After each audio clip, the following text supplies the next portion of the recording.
Thanks so much, Angela. Well, today, a somber anniversary. 19 years since a double murder shocking the small community of Franklin, Indiana. In this case, there was a 10-year-old boy and his stepmother who were killed in their home.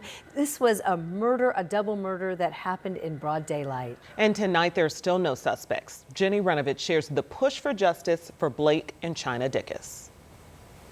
Every July, when family and friends come here to mourn, this place, this little boy remain frozen in time, and sadly, after nearly 2 decades, his murder remains unsolved.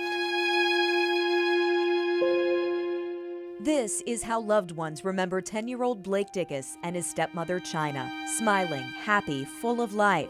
That's Blake and his mom Christina, whose heart has now been broken for 19 long years. It's kind of like time stood still, 19 years ago.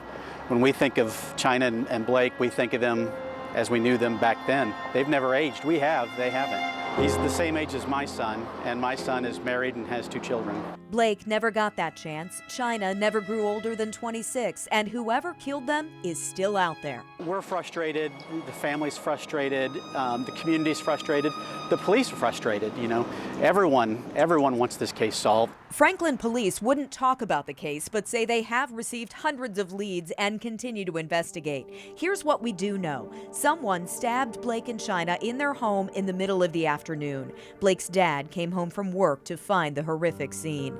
In the summer of 2006, much of the Brannigan Woods subdivision was under construction, and Franklin investigators have said there were also unusual and unsolved break-ins at the time.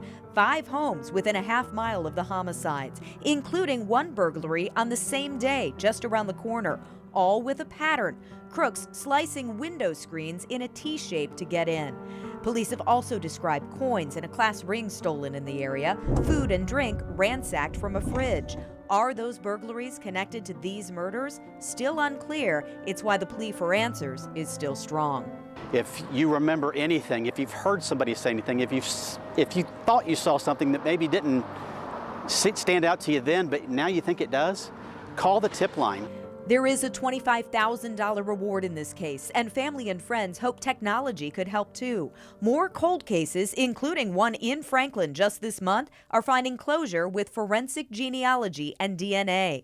We look at that with a lot of hope. When they made the announcement about Baby Hope and knowing who that baby's parents were now through DNA, we're hopeful that that same technology might one day help us. John Wales is convinced that day will come.